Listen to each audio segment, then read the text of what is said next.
আজকে গিয়েছিলাম আমি আমার একটা ননদের বাড়িতে। ওখানে রাজরাজেশ্বরী মায়ের পুজো হচ্ছে ওদের বাড়ির ওখানে। সে উপলক্ষে মেলাও আছে আর পুজোও দিতে গিয়েছিলাম। ভাবলাম তোমাদের সাথে যাওয়ার আগে একটা গেট রেডি আমি শেয়ার করি। তো তাই জন্য বসে পড়েছি। তো খুব তাড়াতাড়ি আমি রেডি হয়েছি, তাড়াহুড়োর মধ্যে ছিলাম। প্রথমে স্কিন কেয়ারটা করে নিলাম, সানস্ক্রিন অ্যাপ্লাই করে নিলাম, তারপরে একটুখানি সিসি ক্রিম মুখে দিয়ে নিয়েছিলাম।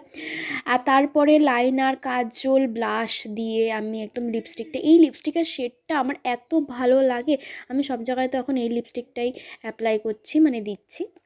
যাই হোক, তো আমার তো সাজগোজ কমপ্লিট হয়ে গেছে। আর আমি না এখানে কার সাথে কথা বলছিলাম এখন তো আমি ভয়েস দিচ্ছি, তো আমি দেখাতে পারছি না। লাস্টে আমি দেখাবো আমি কার সাথে কথা বলছিলাম, তার ভয়েসটা তোমরা শুনবে আর তার পাকা পাকা কথাগুলো তোমরা শুনবে।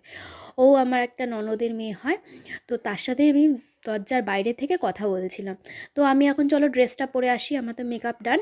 তো ড্রেস পরে আমি চলে এসেছি। এই ড্রেসটা আমি মিন্ত্রা থেকে নিয়েছিলাম, ভীষণ পছন্দের আমার একটা ড্রেস, ভীষণ সুন্দর ড্রেসটা, পিঙ্ক কালারে ছিল ড্রেসটা।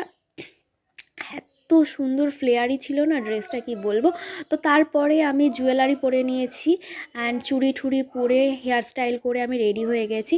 আর এই সানগ্লাসটা আমি রিসেন্টলি মিন্ত্রা থেকে নিয়েছি, আইটির একটা সানগ্লাস, ভীষণ সুন্দর এই সানগ্লাসটা। তো তোমাদের সাথে